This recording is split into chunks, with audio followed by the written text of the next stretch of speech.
할렐루야. 아멘. 오늘도 어제도 그리고 내일도 영원히 우리 함께 하실 주님의 시간 찬양하며 나아가겠습니다. 함께 찬양합니다. 굳게 서리 그 말씀 위에 굳게 서리 함께 찬양하며 예배하겠습니다.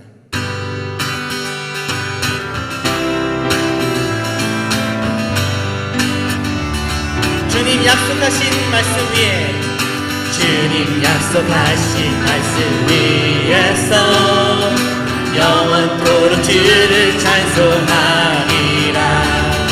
소리 높여 주께 영광 돌리며 약속 믿고 굳게 서 주님 약속하신 말씀 위에서 세상 염려 내게 없음할 때에 용감하게 서서 싸워 이기며 약속 믿고 굳게 서리라. 굳게 서리 영원하신 말씀 위에 굳게 서리 굳게 서리 그 말씀 위에 굳게 서리라. 주님 약속하신 말씀 위에서 영원토록 주의 사랑 힘입어 성령으로 힘써 싸워 이기며 약속 믿고 굳게 서리라. 굳게 서리 굳게 서리 아멘. 영원하신 말씀 위에 굳게 서리 굳게 서리 그 말씀 위에 굳게 서리라. 아멘. 주님 약속하신 말씀 위에서 성령 인도하는 대로 행하며 주의 품에 항상 안식 얻으며 약속 믿고 굳게 서 주님 약속하신 말씀 위에서 성령 인도하는 대로 행하며 주의 품에 항상 안식 얻으며 약속 믿고 굳게 서리 굳게 서리 영원하신 말씀 위에 굳게 서리 굳게 서리 그 말씀 위에 굳게 서리라. 아멘. 굳게 서리 영원하신 말씀 위에 굳게 서리 굳게 서리 그 말씀 위에 굳게 서리라. 아멘. 굳게 서리 영원하신 말씀 위에 굳게 서리 굳게 서리 그 말씀 위에 굳게 서리라.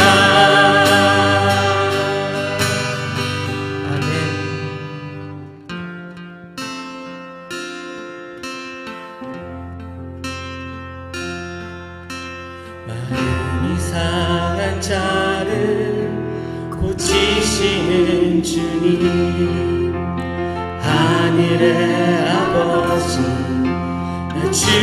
주관하소서. 주의 길로 인도하사 자유케 하소서. 새 일을 행하사 부게 하소서. 마음이 상한 자를 고치시는 주님 아멘. 하늘의 아버지 나 주관하소서. 주의 길로 인도하사 자유케 하소서. 새 일을 행하사 부게 하소서. 이에 주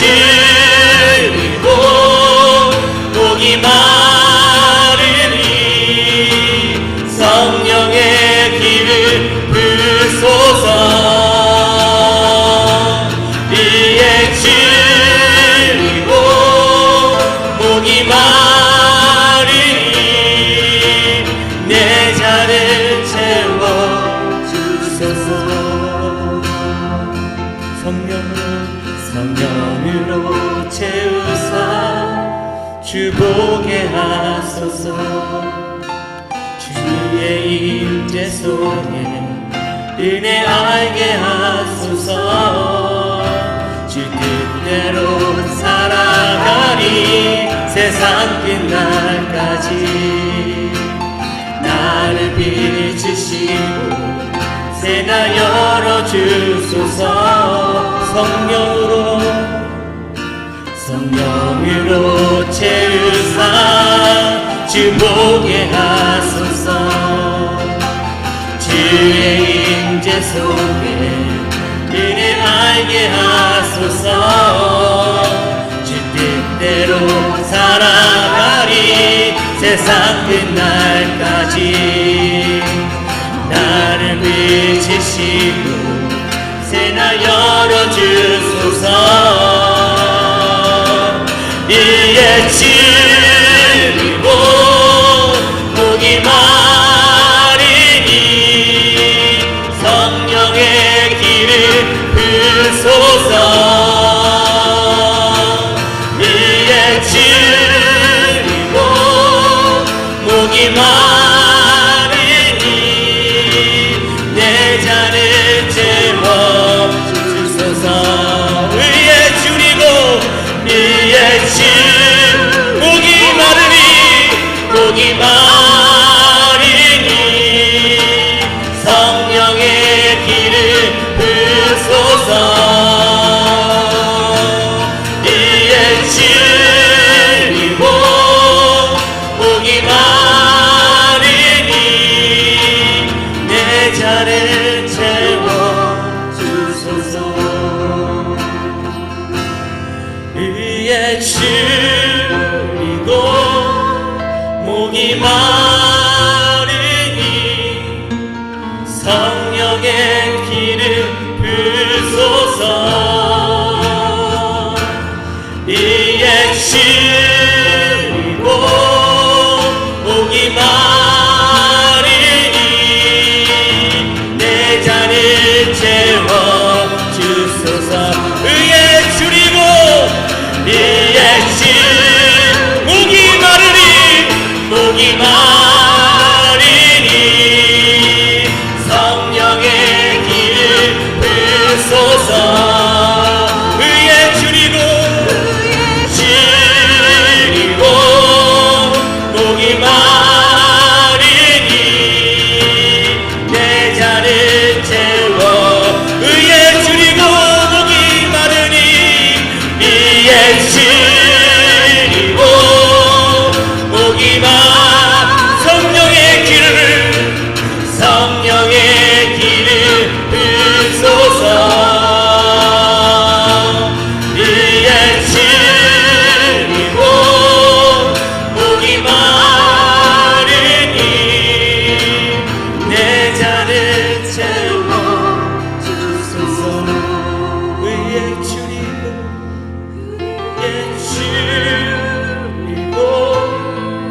목이 마르니 성령의 길을 부소서.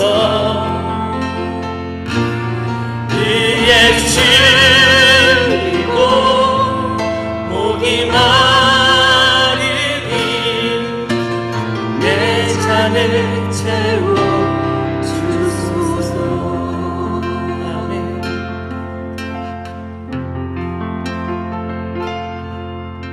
주님과 함께하는 이 고요한 시간, 주님의 보좌 앞에 내 마음을 쏟네. 모든 것 아시는 주님께 감출 것 없네.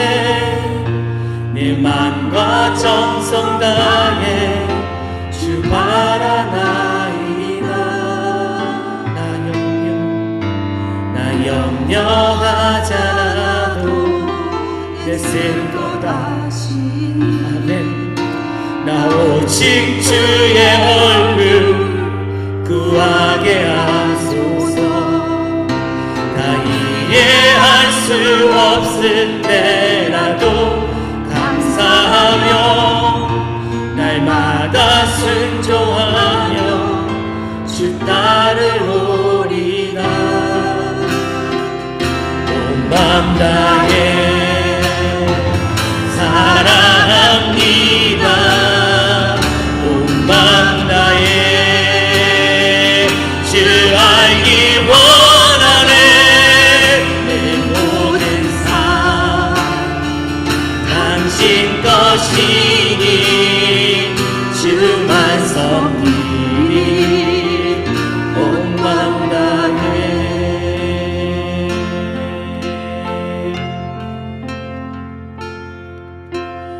나 염려하잖아도 애쓸 것 아시니 오직 주의 얼굴 구하게 하소서.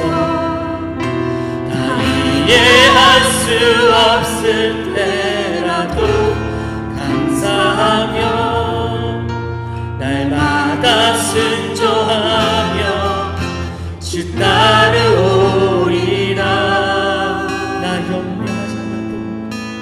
나 염려하잖아도 애쓸 것 아시니 나 오직 주의 얼굴 구하게 하소서. 다 이해할 수 없을 때라도 감사하며 날마다 순종하며 주 따르오리라. 온 맘 다해 사랑합니다. 사랑합니다. 온 맘 다해 주 알기 원하네. 내 모든 삶 당신 것이니 주만 섬기리. 온 맘 다해 온 맘 다해 사랑합니다. 사랑합니다. 온 맘 다해 주 알기 원하네. 내 모든 삶 당신 것이니 주만 섬기리. 온 맘 다해 온 맘 다해 사랑합니다. 온 맘 다해 주 알기 원하네. 내 모든 삶 당신 것이니 주만 섬기리. 온 맘 다해 온 맘 다해 아멘. 사랑합니다. 온 맘 다해 주 알기 원하네. 내 모든 삶 당신 것이니 주만 섬기리. 우리 온 맘 다해 사랑합니다. 온 맘 다해 아멘. 사랑합니다. 온 맘 다해 아멘. 주 알기 원하네. 내 모든 삶 당신 것이니 주만 섬기리. 온 맘 다해 온 맘 다해 온 맘 다해 아멘. 사랑합니다. 온 맘 다해 주 알기 원하네. 내 모든 삶 당신 것이니 주만 섬기리. 온 맘 다 내 모든 삶 하신 것이니 주만 섬기리 온 마음 다해. 아멘.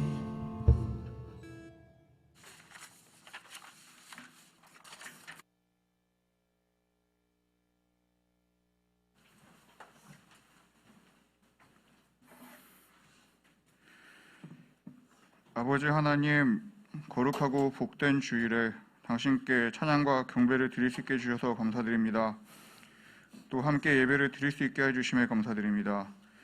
우리 예배를 받아주시고 홀로 영광 받아 주시옵소서. 아버지 하나님, 지난 한 주도 우리를 지켜주셔서 감사드립니다.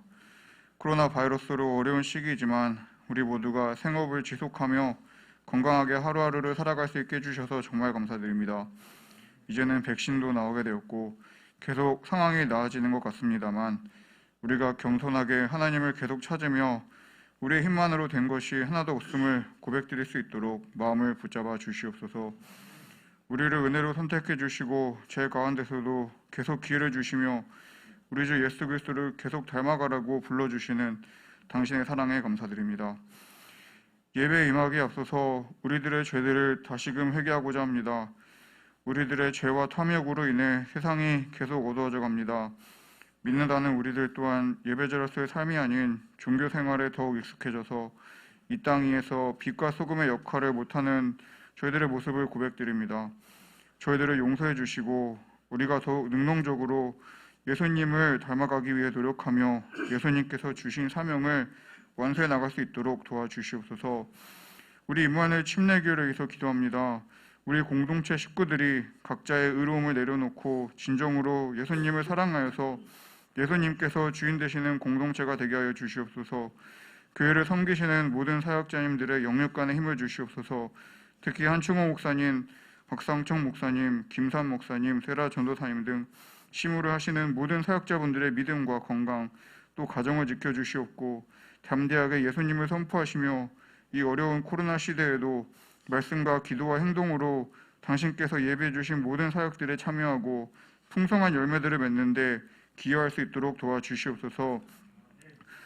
지쳐도 사명을 바라보며 일어날 수 있게 해주시고 당장의 결과가 보이지 않는다고 하더라도 실망하지 아니하며 하나님의 큰 상급을 바라보며 당신께서 부르시는 날까지 꾸준하게 사역의 사명을 다하실 수 있도록 도와주시옵소서. 연로하신 부모님들과 건강 회복이 필요하신 모든 분들과 어린 자녀들 모두를 영육간에 지켜주시고 어려움이 따르더라도 예수님 명령대로 하나님 나라를 열심히 전하는 제자의 사명을 다하는 우리 임마누엘 침례교회가 되게 하여 주시옵소서. 부족한 우리가 드리는 예배를 받아주시고 또 오늘 말씀을 전하실 박상천 목사님과 함께해 주시고 이 예배를 위해 알게 모르게 수고하시는 모든 손길 위에 용기와 격려를 더하여 주시옵소서. 이 모든 것 당신께 맡기오며 사랑이신 우리 주 예수 그리스도의 이름으로 기도드립니다. 아멘.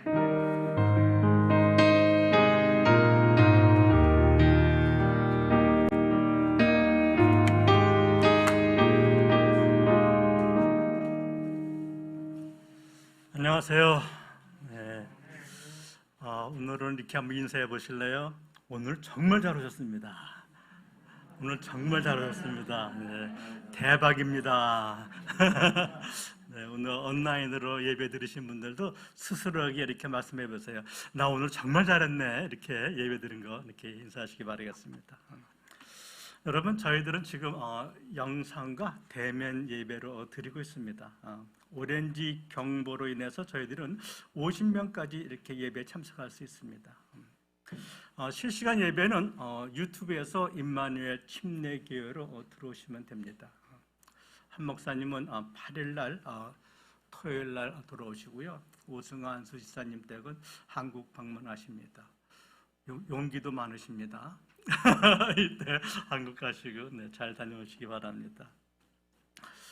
제가 5분 영상 계속 올리고 있는데요. 이번에 저는 화요일과 수요일이 이제 마지막이 될 거예요. 화요일은 9번째 재앙, 흑암의 재앙에 대해서 말씀드릴 것이고 수요일 날은 10번째 재앙, 장자의 재앙에 대해서 말씀드릴 것입니다. 5분 영상인데 15분 드려서 죄송합니다. 한 목사님 오시면 5분을 하실 거예요. 혹시 제가 지난주에 부탁했는데 창세기 33장에서 49장 읽으시면 한번 손 들어보세요. 계시는군요. 아이고 감사합니다. 예. 읽으신 분들은 오늘 말씀이 정확하게 있게 들어오게 될 것입니다. 예, 감사합니다.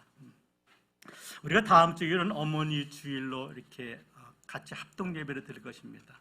그리고 여성교회에서 65세 이상 되신 어머니에게 선물을 준비했다고 말합니다. 많은 분 참석하시기 바라겠고요. 그리고 저희들이 이제는 그 교육부도 그렇고 주일 예배도 그렇고 이렇게 대면 예배를 다 준비하고 있습니다. 여러분 많이 기도해 주시면 감사하겠습니다. 우리 다 같이 일어나서 하나님께 봉헌 찬송 드리겠습니다.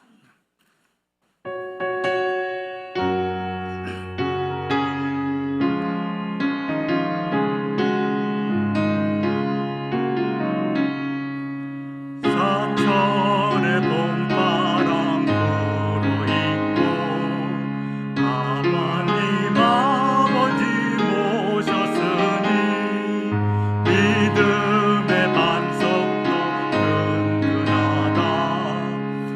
우리 집 즐거운 동산이라 고마워라 임마누엘 예수만 섬기는 우리 집 고마워라 임마누엘 복되고 즐거운 하루하루 어버이 우리를 보이시고 이들 사랑에 뭉쳐있고 기쁨과 서름도 같이 하니 한간의 초가도 천국이라 고마워라 임마누엘 예수만 섬기는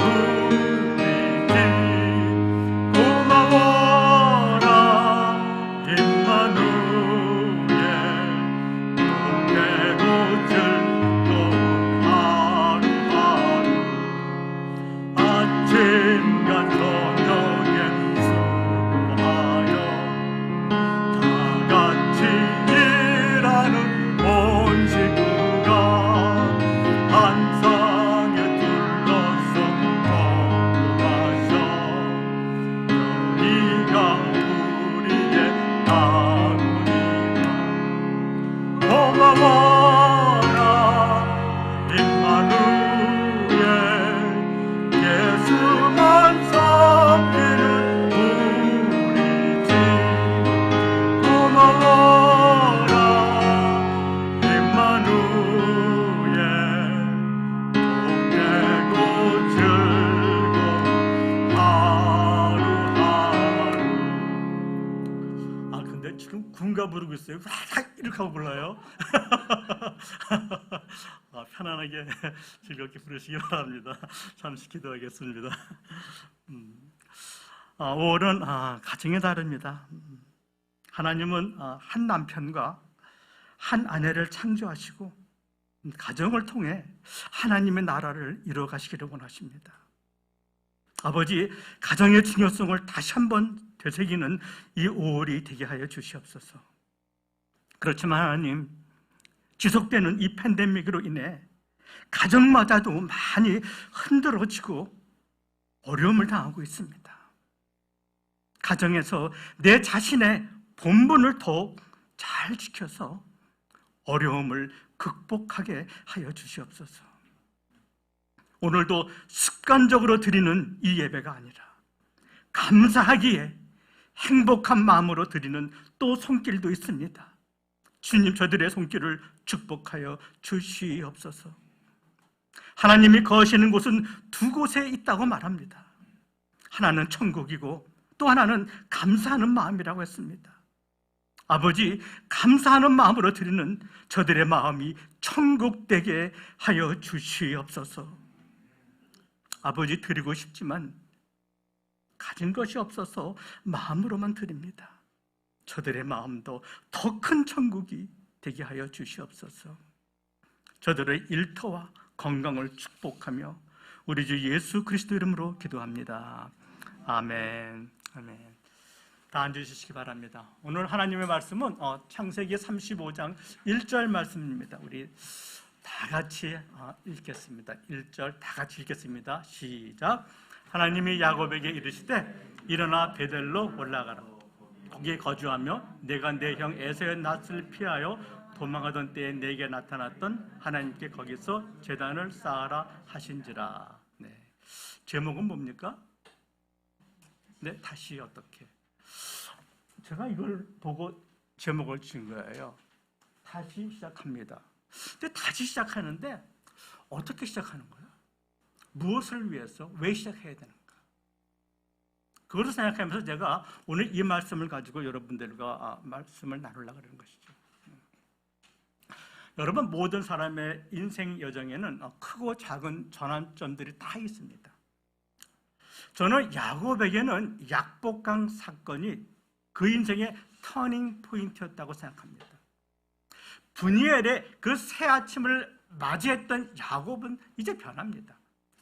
그런데 여러분, 우리가 은혜를 받았다 할지라도 우리 앞에 문제가 사라지는 것은 아니에요. 은혜를 받아도 문제는 여전히 있는 것입니다. 야곱은 변화됐지만 형과의 만남은 피할 수가 없는 거예요. 그렇죠?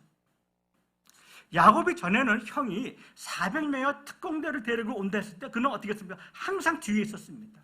왜 그런지 아시죠? 여러분, 야곱의 20년의 세월을 붙잡고 있는 게 뭐라고 제가 말씀드렸죠? 그의 두려움이라고 말했습니다. 그래서 그는 항상 뒤에 있었습니다. 그런데 이제 그는 앞에 나서는 것입니다. 쩔뚝거리며 형님 앞으로 나아갑니다. 여러분 잘 들으세요. 믿음은 만사 형통을 만드는 게 아니에요. 믿음은 고난을 뚫고 나가는 힘, 그것이 바로 믿음인 것입니다. 상황이 변한 것은 하나도 없습니다.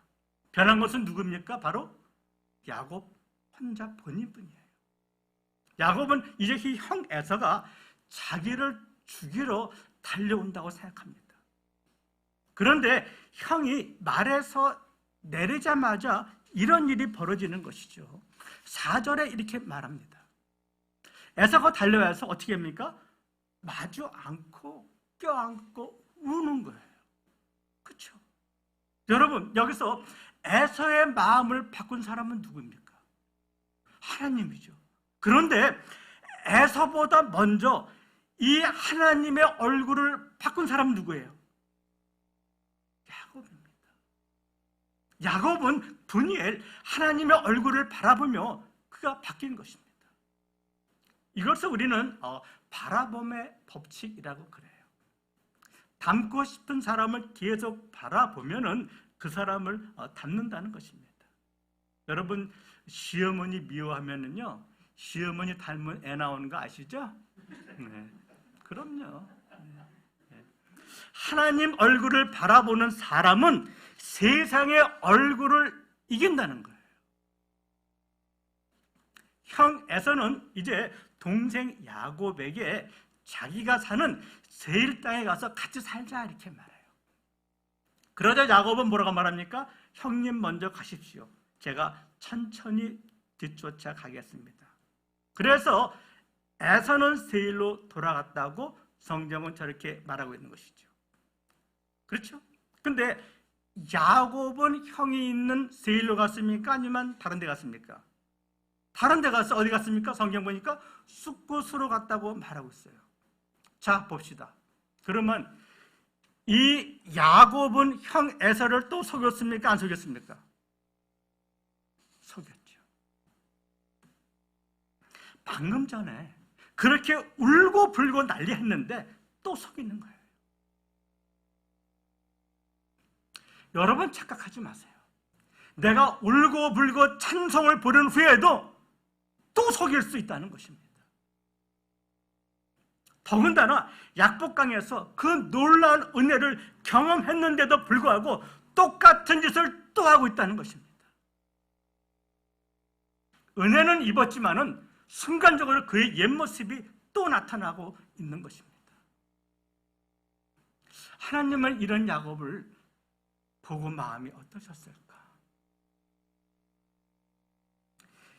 야, 야곱 너 정말 마음에 안 든다. 너 또 머리 쓰는구나. 난 이제 너란 놈 정말 버리고 싶다. 이럴 수 있잖아요.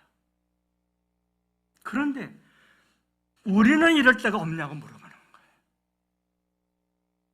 그렇게 놀라운 은혜 받고 똑같은 짓 또 할 때가 없냐고 물어보는 것입니다. 그런데 그때 하나님이 여러분에게 야, 이제 너란 인간 상종하기 싫다. 그런 적 있었냐는 거예요. 여러분, 우리 안에 있는 이 끈질긴 죄의 속성을 보라는 거예요. 그런데 끈질긴 이 죄의 속성보다 더 끈질기게 있다고 성경은 말하는 거예요. 뭐지? 그죠? 포기하지 않는 하나님의 그 사랑인 거예요. 하나님의 끝까지 그 사랑은 야곱을 붙들어서 결국 야곱을 어디를 가게 만듭니까? 베델로 올라가게 한다는 것입니다.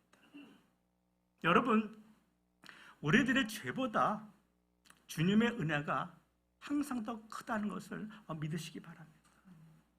하나님은 저와 여러분을 이렇게 인도하신다는 거예요. 그래서 저는 이것을 이렇게밖에 말할 수가 없더라고요. 이것은 은혜 위에 은혜로다. 그 은혜가 우리를 계속 살리고 있다는 것입니다. 저는 또 이것을 이렇게 한번 말해보고 싶어요. One way grace라고. 이것은 일방적인 은혜다. 여러분, 하나님, 우리 십자가의 사랑의 그 깊이와 높이와 정말 넓이가 얼마나 큰지 우리는 다시 한번 깨달아야 한다는 것입니다. 수많은 실수에도 하나님은 하나님의 그 약속을 이뤄나가시는 거예요. 이제 야곱은 숫곳을 지나 세겜 땅에 정착합니다. 그렇죠, 여러분? 왜 세겜 땅에 정착을 하는가 하면 아마 세겜 땅은 그 당시에 좀 문화가 더 발달된 것 같아요. 그래서 야곱이 아마 그쪽에 학군이 좋아서 애들 좀 교육시키려고 거기 머무는 것 같아요, 보면요.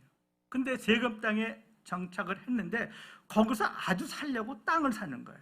그죠? 33장 19절 한번 다 같이 읽어보겠습니다. 시작. 야곱은 자기가 천막 친 땅을 세겜의 아버지 하몰의 은장 어떻게? 샀어요? 리즈했어요? 샀어요. 그런데 여러분, 하나님은 야곱을 지금 어디로 올라오라고 그러셨습니까? 베델이죠. 근데 야곱은 이 세겜 땅에서 7년에서 약 10년 정도를 머뭅니다. 그때 그 가정에는 11명의 아들이 있었고 1명의 외동딸 디나가 있었습니다. 딸 디나는 아마 예뻤던 것 같아요. 그래서 그런지 그 세겜 땅 그 추장의 아들 세겜, 이 지역 이름하고 똑같아요. 그 사람 이름이요. 네. 세겜이라는 이 나쁜 놈이 디나를 성폭행하는 거예요. 강간합니다. 여러분, 아버지인 야곱의 마음이 어땠을까? 생각해보세요. 정말 하늘이 무너지는 아픔을 느꼈을 것입니다. 딸 가진 아버지는 무슨 말인지 좀 이해하죠, 그렇죠? 네. 이 사실을 안 오빠들이 참지 못해요. 그래서 두 오빠 누굽니까? 시므온과 레이가 계략을 꾸미죠. 그래서 세겜과 그의 아버지 하몰까지 다 죽입니다. 그러자 야곱 집안에 큰 위기가 달려옵니다. 딸이 그렇게 당한 것도 너무나 아프고 힘든 일인데 아들들이 한 부족을 몰살시켜버리는 거예요. 인생의 최고의 위기를 맞이하는 것입니다. 더군다나 이제는 이 소식을 듣고 인근 부족들이 어떻게 합니까? 그냥 놔둘 수 없다. 그래가지고 연합군을 형성해서 야곱 집안을 다 죽이려고 그러는 거예요. 바로 그때 하나님이 나타나서 하신 말씀이 오늘 읽은 본문이에요. 여러분, 하나님은 아무 때나 나타나지 않으세요. 하나님은 on time에 나타나시는 거예요. 35장 1절 한번 다 같이 읽어보겠습니다. 시작. 하나님이 야곱에게 이르시되 일어나 베델로 올라가서 거기 거주하며 내가 내 형 에서의 낯을 피하여 도망가던 때에 내게 나타났던 하나님께 거기서 제단을 쌓으라 하신대로. 하나님이 나타나서 어디로 올라오라 그랬어요? 베델. 그러니까 지난 야곱의 20년 여정은 어떻게 보면 베델에서 출발해서 베델로 돌아오는 거예요. 그래서 하나님은 이 베델이 어떤 곳인지를 다시 상기시켜주는 것입니다. 내가 내 형 에서를 피해서 도망가던 그 길에서 너에게 나타나 너에게 약속하신 그 하나님께 어떻게 해요? 제단을 쌓아라, 예배를 드려라, 이렇게 말하잖아요. 네가 속이고 도망갈 때 하나님이 너에게 나타났던 그 자리로 돌아가서 예배 드리라는 것이잖아요. 야곱은 이 명령을 듣고 이것을 가족들에게 이렇게 얘기합니다. 3절입니다. 어떻게 말합니까? 가족에 일어나서 이제 베델로 올라가자 이렇게 말해요. 그런데 어떤 하나님께 올라가느냐 하면은 환난 날에 나에게 응답하신 그 하나님, 그때 나와 함께 하신 그 하나님께 가서 제단을 쌓자 이렇게 말하는 것입니다. 그곳에 가서 다시 예배 드리기를 원한다 이렇게 말하는 거잖아요. 오늘 성경은 우리에게 뭘 말해주고 싶었을까? 우리 인생이 가장 힘들 때, 하던 일이 다 막혔을 때 하나님은 우리에게 베델로 올라오라고 그러는 거예요. 무슨 말이에요? 가장 힘들 때 예배 드리라는 거잖아요. 환난 날에 만난 그 하나님이 너를 만나기를 기다리고 있다는 것입니다. 우리가 너무나 힘들고 고통스러울 때 하나님은 한 가지 잘해야 된다고 말하는 거예요. 뭐예요? 첫사랑의 그 예배를 회복하라는 것입니다. 이 사람 저 사람 찾지 말고 다른 것 먼저 하지 말고 그 예배의 자리로 달려와라 이렇게 말씀하신 것입니다. 너희가 답이 없을 때 내가 너의 답이 되어 주겠다고 말씀하시는 것입니다. 여러분 힘들 때 주님께 달려가는 복이 있으시기를 바랍니다. 아멘입니까? 그렇죠. 하나님은 지쳐있는 야곱에게 이것을 가르쳐 주고 싶었던 것 같아요. 혼자인 줄 알았는데 나와 함께 하시는 하나님을 다시 확인시켜 주는 것입니다. 또한 예배를 왜 드리라고 그랬을까? 예배 드릴 때 우리에게 새 마음을 주시기 때문에 그래요. 이사야서 43장은 이렇게 말합니다. 보라, 내가 어떻게 새 일을 행할 것이다. 하나님은 새 일을 행하시는 분이기 때문에 그렇다는 것입니다.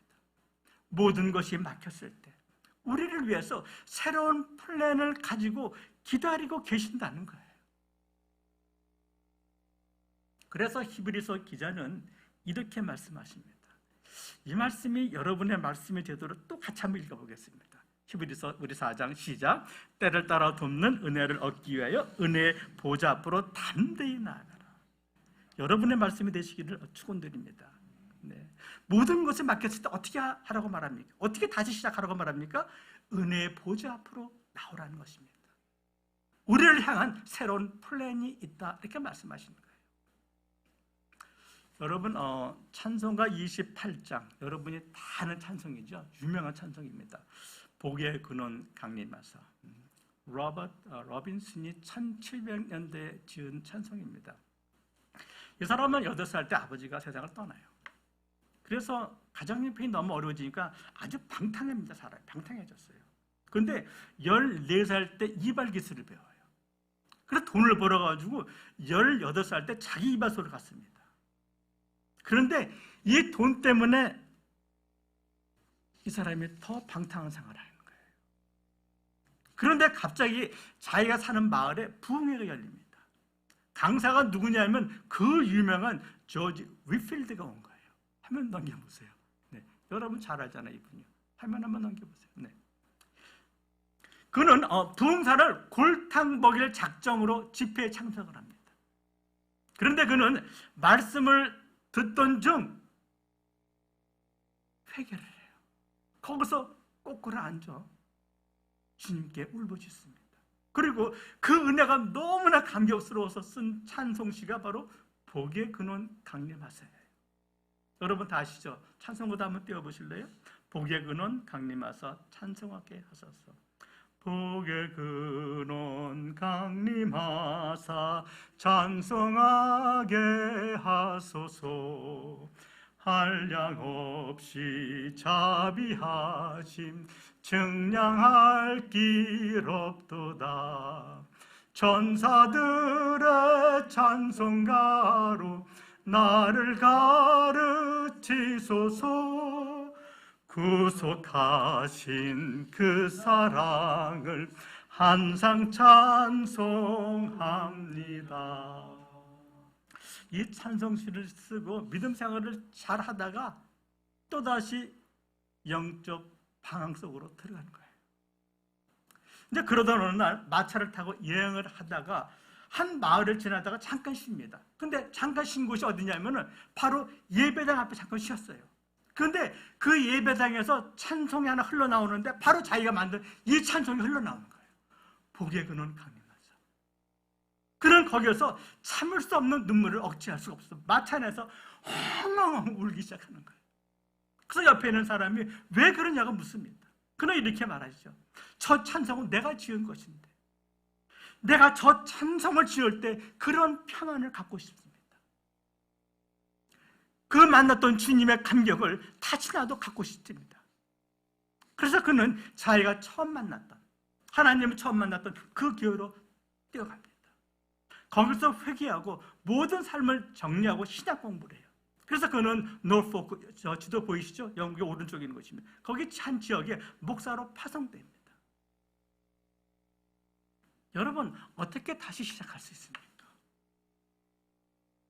참된 예배의 자리로 나오라는 것입니다. 하나님 우리를 위한 새로운 계획을 갖고 계신다는 거예요. 두 번째, 야곱은 이제는 예배를 드리러 가기 전에 아주 너무나 잘한 일이 하나 있어요. 여러분, 이것은 우리가 다시 시작하는데 너무나 중요한 것입니다. 35장 2절은 이렇게 말하고 있습니다. 야곱은 예배를 드리러 베델로 올라갈 때 그냥 가서는 안 된다고 말하는 거예요. 한 가지를 반드시 버려라 이렇게 말해요. 그건 뭡니까? 너희들이 가지고 있는 모든 이방 신상을 버리라고 말해요. 하나님 앞에 바람직하지 않다 이렇게 말하는 것입니다. 여러분, 어쩌면 고통은 우리에게 오는 축복 중에서 하나가 우리를 정결하게 한다는 것입니다. 여러분, 고대 근동 지방에는 가정수호신 같은 신상들이 많이 있댔어요. 여러분이 잘 아는 신상 아시죠? 라헬은 아버지 라반의 집을 떠날 때 훔쳐나온 거 있었어요. 그죠? 그게 뭡니까? 드라빔이에요. 드라빔을 훔쳐서 어디에 깔고 앉았습니까? 낙타에 깔고 앉았어요. 저는 그래서 어떻게 낙타에 깔고 앉았지? 보니까요, 이 드라빔이 보니까 이게 손바닥보다 반 정도 되는 거예요. 아, 그래서 낙타에 깔고 앉았구나. 내가 생각했던 것입니다. 그러니까 여러분, 이것을 얼마 동안 가지고 있었던 거예요? 세겜 땅에 온 지가 몇 년 됐어요, 지금요? 7년에서 10년. 그동안 이 신상을 계속 가지고 있었던 것이죠. 그래서 야곱은 이렇게 말하는 것입니다. 예배 들어가기 전에 하나님께 꺼리끼는 것 다 버리라 이렇게 말하는 거예요. 그랬더니 가족들이 그 신상을 다 같이 가져옵니다.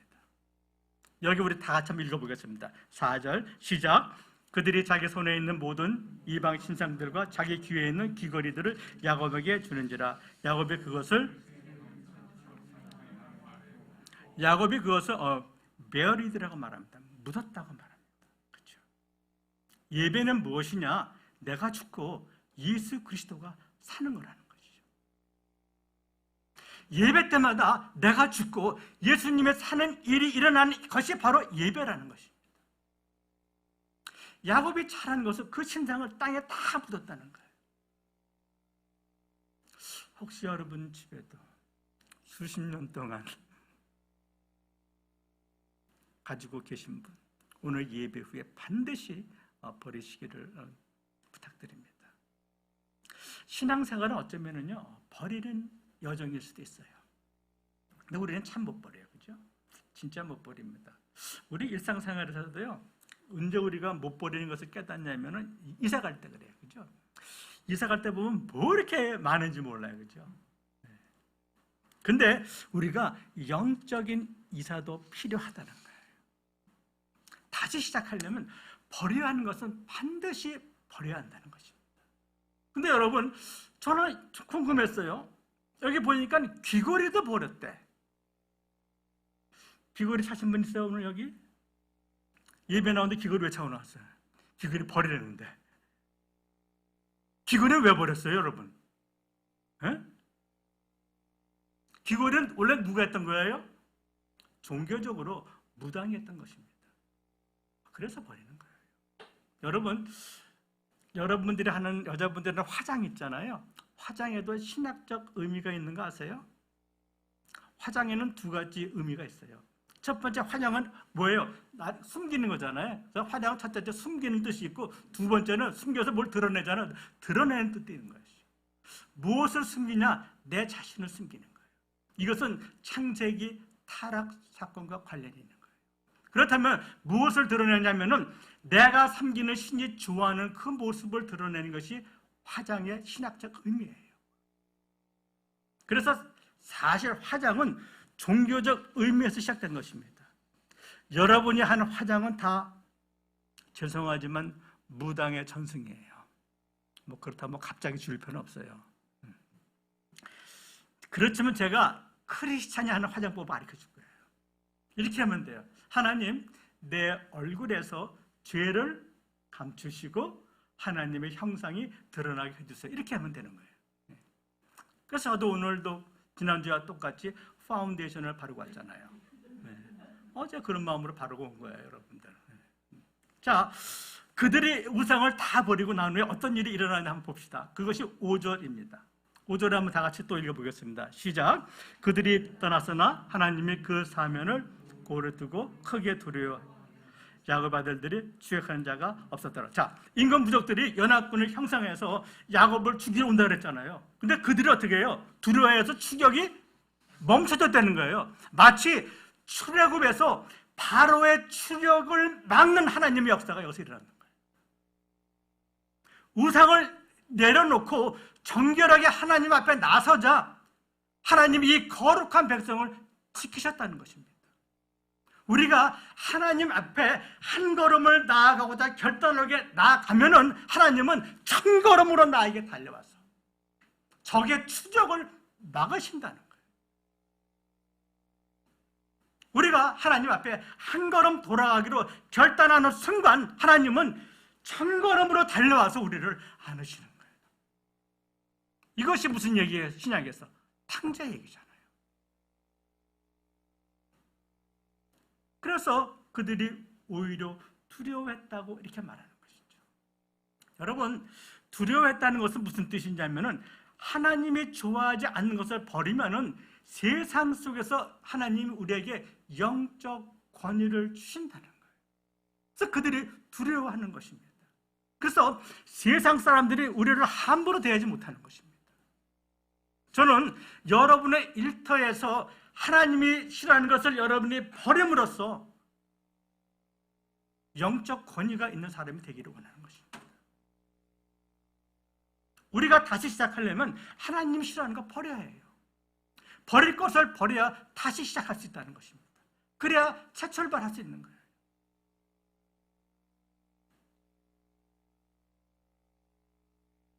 (35장 9절을 한번 또 읽어보겠습니다. 야곱이 밧단 아람에서 돌아왔다고 그래요. 그죠? 여러분, 야곱이 밧단 아람에서 돌아갑니까? 야곱이 금방 있었던 곳이 어디입니까? 세겜 땅이에요. 그런데 하나님은 야곱이 밧단 아람에서 돌아왔다고 그래요. 밧단 아람은 어디입니까? 삼촌 집이죠. 그렇죠? 거기서 돌아왔대요. 그러니까 하나님은 뭐라고 말씀하시는 거예요? 세겜에서 너희가 불순종으로 살은 7년, 10년 하나님은 카운트하지 않는 거예요. 여러분이 신앙생활 30년, 40년 했을지라도 불신앙을 했다면 그건 하나님이 카운트하지 않는다는 것입니다. 그래서 하나님은 그가 바단 아람에서 돌아왔다고 하시면서 돌아온 그에게 하나님은 이렇게 말씀하십니다. 35장 10절인 것이죠. 뭐라고 부릅니까? 다시 그를 이스라엘이라고 부르는 것이죠. 약복강에서 주신 이 이름을 다시 확인시켜 주는 것입니다. 무슨 말이에요? 야, 이제 너 어딜 갔든지 이제는 이스라엘로 살아 이놈아, 그러는 거잖아.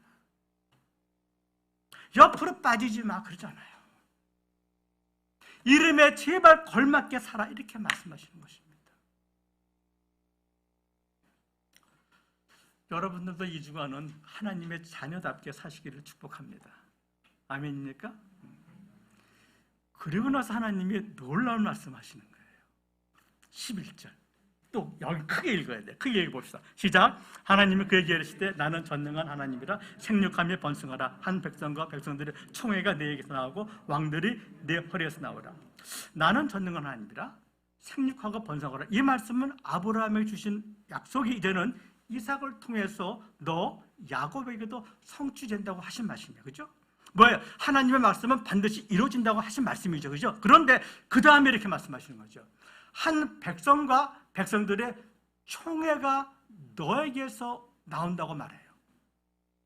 야곱을 통해서 한 백성이 나오고 그 백성 중에서 총회가 나온다는 거예요. 이 총회를 영어로는 커뮤니티라고 번역을 합니다. 그런데 여러분, 히브리어는 이것을 어떻게 말하냐면은 카알이라고 말하고 있어요. 여러분, 히브리어 성경을 헬라어로 번역한 성경을 우리는 72년 세프트아진트라고 그러죠. 라틴어로 72 세프트아진타예요. 그래서 이렇게 70인역을 하는 것이죠. 근데 이 70인역에서 이 카알, 이 히브리어가 헬라어로 어떻게 번역됐느냐면 에클라시아로 번역됐다는 거예요. 여러분, 에클라시아가 무슨 뜻입니까? 교회라는 뜻이죠. 이 말은 야곱의 후손에서 한 백성이 나오고 그 백성 중에서 뭐가 나온다는 게 지금요? 교회가 나온다는 거예요. 놀라운 약속이 아닙니까? 야곱의 후손을 통해서 하나님의 교회가 나온다는 것입니다. 그 문제 많고 탈 많은 야곱에게서 교회가 나온다는 거예요. 야곱이 하나님의 교회를 세우는 선조가 되신다는 것입니다. 저는 이 말씀을 보면서 우리 하나님은 정말 재밌는 분이구나 생각했어요. 하나님이 교회를 세운다는 말을 성경에서 딱 2번 하시잖아요. 구약의 한 사람은 야곱입니다. 신약의 한 사람 누구죠? 베드로잖아요. 근데 하나님은 어떻게 이 사고 치는 사람에게만 이런 말씀하셨을까?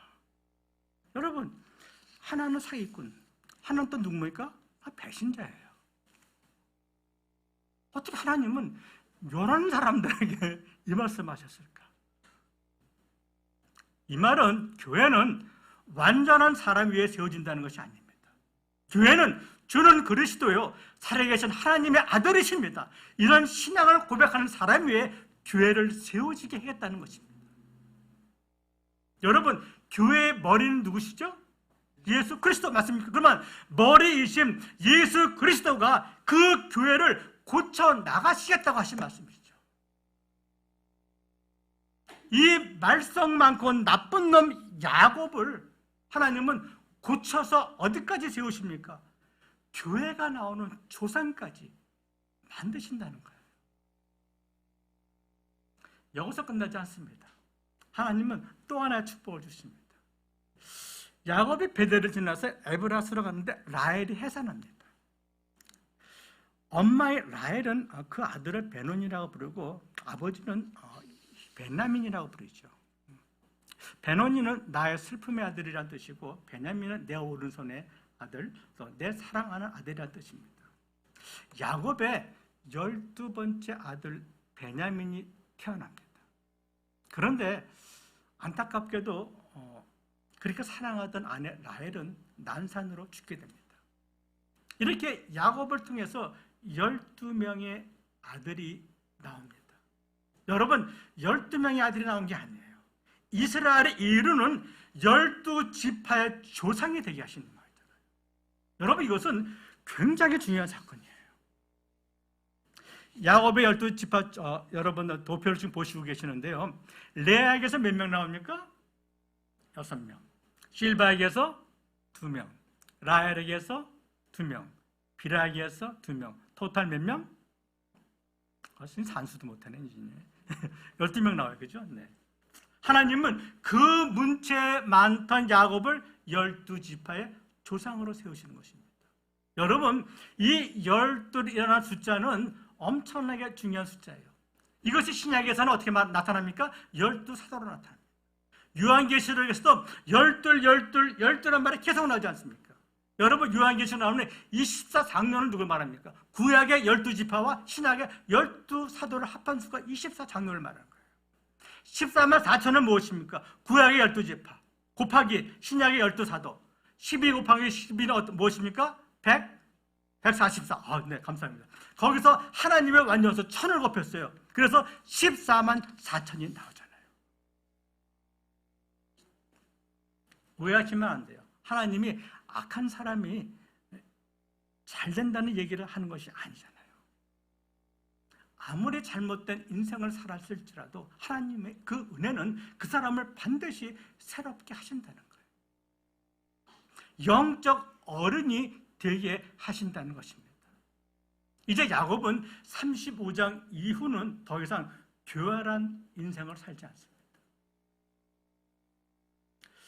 야곱 같은 인간을 12지파의 조상으로 만드는 것은 하나님의 어떻게 보면 이건 막장 드라마예요. 그죠? 여러분은 야곱의 하나님과 우리 하나님이 같다고 믿으십니까? 맞습니까? 그래요? 그러면 야곱 이야기는 우리 이야기가 될 수 있다는 거예요. 우리가 다시 시작하기 위해서는 이런 모습으로 안 된다는 거예요. 다시 시작하는데 그냥 구호로 됩니까? 영적 어른이 되어야 된다는 거예요. 저는 야곱 인생을 보면서 과연 하나님은 야곱을 어디까지 축복하시는 건가? 하나님은 야곱의 인생을 과연 어떻게 마무리하실까? 좀 궁금했어요. 역시 하나님은 야곱의 축복의 클라이막스가 여기라가 아니라 그래요. 이제 야곱은 나이가 들면서 일어나지 못합니다.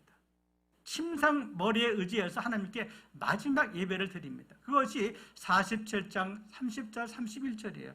여기도 중요하니 같이 읽어보겠습니다. 시작. 내가 조상들과 함께 눕거든 너는 나를 애굽에서 메어다가 조상의 매지에 장사하라. 야곱이 또 이르되 내가 맹세하라 하매 그가 맹세하며 이스라엘은 야곱이에요. 침상 머리에서 하나님께 경배하니라. 여러분, 이 모습을 히브리서 기자는 야곱의 믿음 중에 가장 높게 평가해요. 히브리서 11장은 믿음의 조상들이 나오죠. 믿음의 조상들을 소개할 때 그들의 믿음 중에서 가장 클라이맥스된 부분을 뽑아서 소개합니다. 그런데 야곱의 믿음의 클라이맥스를 이렇게 소개하고 있습니다. 히브리서 11장 21절 이렇게 말해요.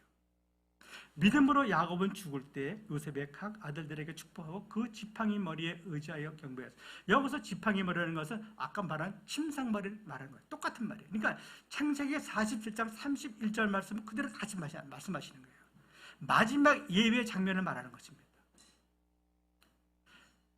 무엇을 의지해서 예배를 드렸다는 것이죠. 그렇죠? 근데 이 죽을 때 드린 이 예배가 가장 큰 믿음으로 드린 예배라고 말합니다. 야곱의 믿음의 클라이맥스는 그 생의 마지막에 있다는 것입니다. 무슨 소리인가 하면은 30절을 다시 보겠습니다. 거기 보면 내가 죽으면은 나를 여기에 묻지 말고 어떻게 해요? 조상의 묘에 묻어달라고 말합니다. 여러분, 왜 야곱은 조상의 묘지인 헤브론에 있는 막벨라 굴에 묻어달라고 그랬을까? 그런 이 죽음 앞에서도 하나님의 약속을 계속 붙잡았던 것입니다. 여러분, 야곱은 지금 어디 있습니까? 애굽에 있잖아요. 그렇죠? 그런데 자기 민족이 다 출애굽하고 떠날 때 그러면 자기만 혼자 남으면 자기는 어디에 묻히는 거예요? 애굽에 묻히는 거잖아요. 애굽에요. 그러니까 그는 앞으로 430년 후에 일어날 하나님의 그 약속을 믿고 이렇게 말하는 것입니다. 430년 후에 일어날 출애굽을 그는 믿었던 것입니다. 그래서 하나님의 약속을 따라 나는 미리 가서 묻히겠다는 거예요. 야곱은 하나님의 약속을 믿는데 어디까지 믿는 것이냐면은 430년을 뛰어넘는다는 것입니다. 그러니까 그의 믿음은 그의 죽음도 뛰어넘었던 것이죠. 여러분, 우리가 살아있을 동안 믿는 것도 정말 잘하는 일이죠. 그런데 죽은 후 430년을 내다보고 말하는 것입니다. 그럼 죽음마저도 하나님께 영광을 돌렸다는 거예요. 더 놀라운 얘기가 49장에 또 나와요. 야곱은 한 가정의 믿음의 어른으로서 12 아들을 축복합니다. 그리고 손자들도 축복하죠, 여러분. 그런데 그 축복의 내용을 보면 정말 대단해요. 어떤 축복을 하냐면 예언적 축복을 해요. 제가 다 말씀을 드리지 못해요. 한 사람의 한 예언적 축복을 보겠습니다. 그 유다입니다. 49장 10절 한번 읽어보겠습니다. 시작. 규가 유다를 떠나지 아니하며 통치자의 지팡이가 그 발 사이에서 떠나지 아니하기를 실로가 오시기까지 이르리니 그에게 모든 백성이 복종하리로다. 야곱이 죽기 전에 유다에게 예언적 축복을 하는데 뭐라고 말하냐면, 그래서 규라는 것은 왕권을 말하는 거예요. 그러니까는 왕가가 너희 집안에서 나온다는 거잖아요, 그죠? 근데 그 왕권이 떠나지 않는다는 거예요. 통치자의 지팡이가 떠나지 않는다는 것입니다. 그래서 왕권이 유다에게 간다는 것이잖아요. 여러분, 훗날 이 유다 지파에서 가장 위대한 왕이 나옵니다. 누굽니까? 다윗 왕이죠. 메시아의 왕권이 유다를 통해서 온다는 것을 예언하는 것이죠. 여기 보면 실로라는 말이 나옵니까, 여러분? 맞습니까? 네, 실로라 나오죠. 실로가 오시기까지 통치한다고 말합니다. 이 실로라는 말은 사실 어려운 말이에요. 실로라는 말의 그 히브리어 어원은 어디서 나오냐면 그 샬롬에서 나오는 거예요. 그러니까 실로가 오기까지는 평화의 왕이 오기까지. 그러면 이것을 누구 가리키는 거예요? 예수 그리스도를 가리키는 거잖아요. 평화의 왕 메시아가 오기까지 이스라엘의 왕권은 누구한테 있다? 유다한테 있다고 말하는 거잖아요. 그래서 다윗 왕은 평화의 왕인 예수 그리스도의 그림자로 오시는 거잖아요. 그런데 이런 예언을 지금 언제 합니까? 출애굽하기 430년 전, 다윗이 태어나기 1000년 전, 메시아를 바라면서 거의 2000년 전에 예언적 축복을 했다는 것입니다. 근데 그게 했던 그 모든 예언적 축복이 다 이루어졌다는 거예요. 야곱의 노년은 육체의 눈은 어두워졌지만은 영적 분별력은 더욱 탁월했던 것입니다. 그런데 여러분, 야곱의 아버지 이삭은 어땠나요? 야곱의 아버지 이삭은 노년의 눈이 어두워서 야곱에게 속았어요. 그런데 노년의 야곱은 아버지 이삭보다 훨씬 영적 분별력이 뛰어났다는 것입니다. 야곱은 태어날 때 야비하고 이기적인 인간으로 나옵니다. 그런데 하나님은 그의 노년은 어느 누구보다도 그의 본성을 뛰어넘는 영적 분별력과 거룩한 성품을 그에게 주었다는 거예요. 저는 그래서 할아버지 아브라함보다, 아버지 이삭보다 오히려 더 큰 믿음의 사람은 야곱이라고 생각해요. 저는 야곱이야말로 믿음의 끝판왕 아닌가 이렇게 생각했던 것입니다. 야곱은 마지막까지 하나님의 약속이 자신의 삶을 통하여 이루어진다는 큰 감격 속에서 지금 세상을 떠나는 거예요. 화면 띄워보세요. 사랑하는 여러분, 우리 모두는 죽음을 맞이하게 될 것입니다. 그런데 우리 죽음의 순간이 믿음의 끝이 아니고 믿음의 철정, 믿음의 클라이맥스가 되기를 축복합니다. 영광스럽게 떠나자는 것입니다. 죽음마저도 하나님께 영광 돌리는 우리 모두 됐으면 좋겠다는 거예요. 영광스럽게 천국에 입성하시기 바랍니다. 아멘입니까? 네. 예수님이 벌떡 일어나가지고 스테반 집사에게 박수 친 것처럼 우리 모두도 예수 그리스도의 박수를 받으면서 입성하기를 축복합니다. 기도하겠습니다. 찬양팀들 나오세요.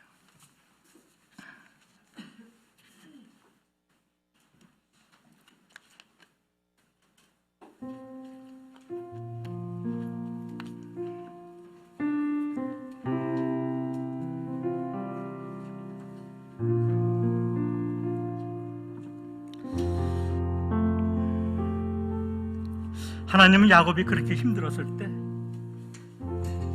베델로 올라오라고 하십니다.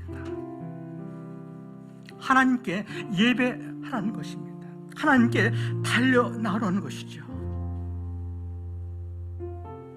지금 인생이 너무나 힘들고 고통 가운데 계신 분 계십니까? 주님의 말씀하시는 거예요. 참된 예배의 자리로 나와라. 너 지금 힘든데 혼자 있으면 더 힘들어. 나에게 나오라고 그러는 것입니다. 내가 너를 위해서 새 일을 행하리라. 너에 대한 내가 새로운 플랜을 가지고 기다리고 있어. 이렇게 말씀하십니다. 하나님, 오늘 이 자리가 내 인생의 베델이 되게 하여 주시옵소서.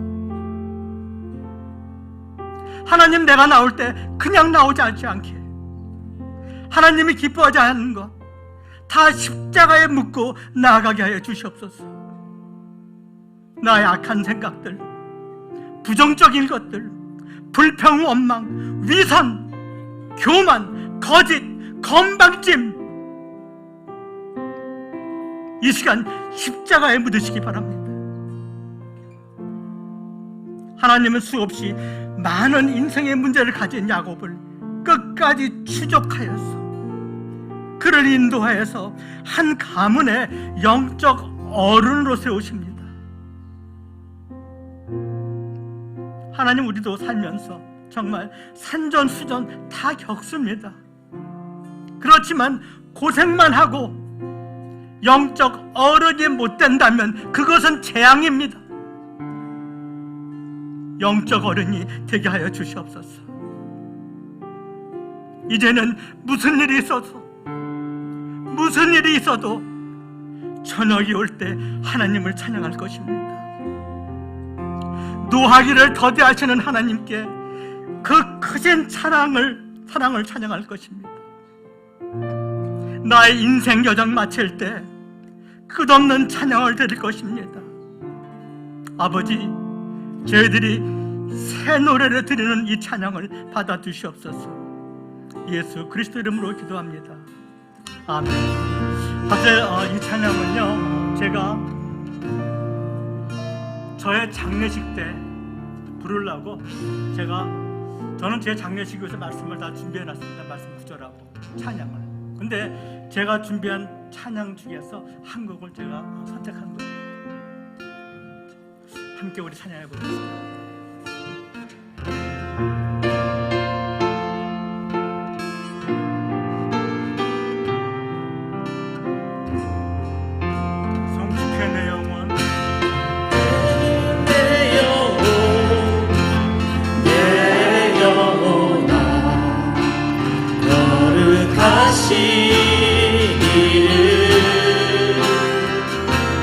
이전에 없었던 노래로 주님을 경배해.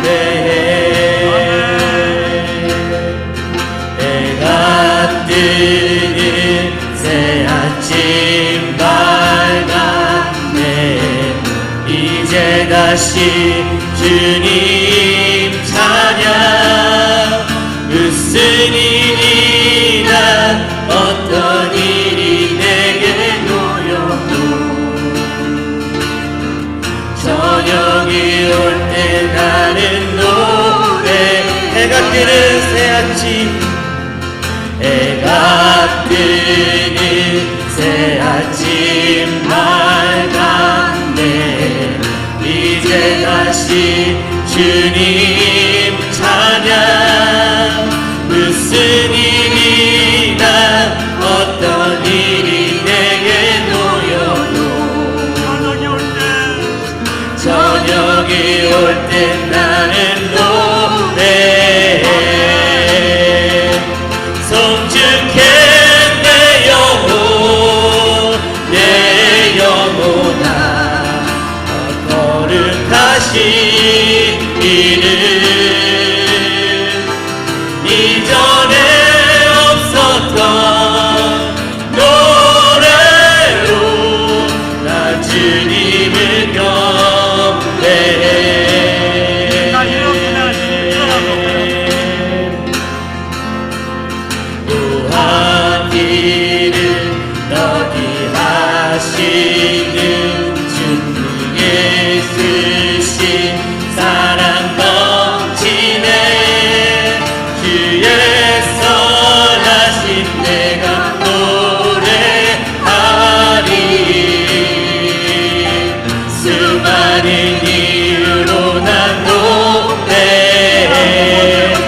그날에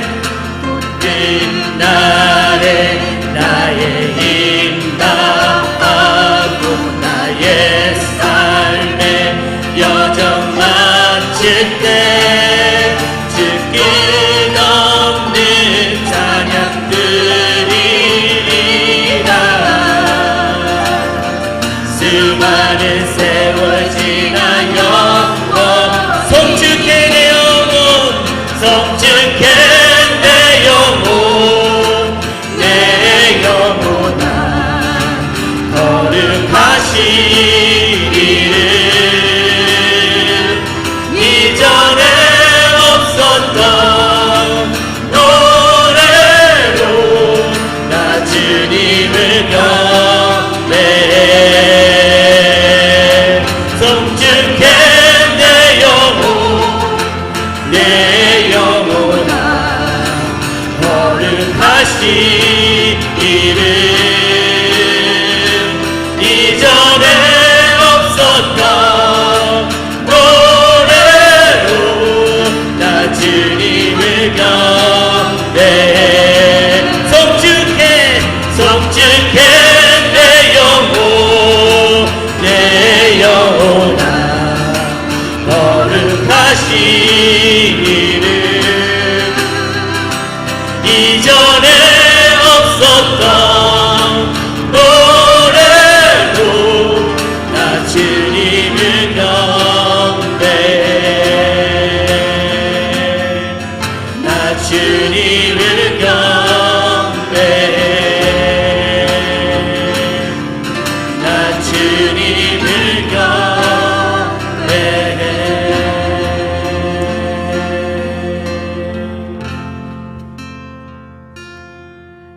지금은 나의 모든 고통과 죄를 위하여 십자가에서 죽으시는 우리 주 예수 그리스도의 한량없는 은혜와 우리를 사랑하시되 죽음 너머까지 사랑하시는 하나님 아버지의 한이 없는 사랑과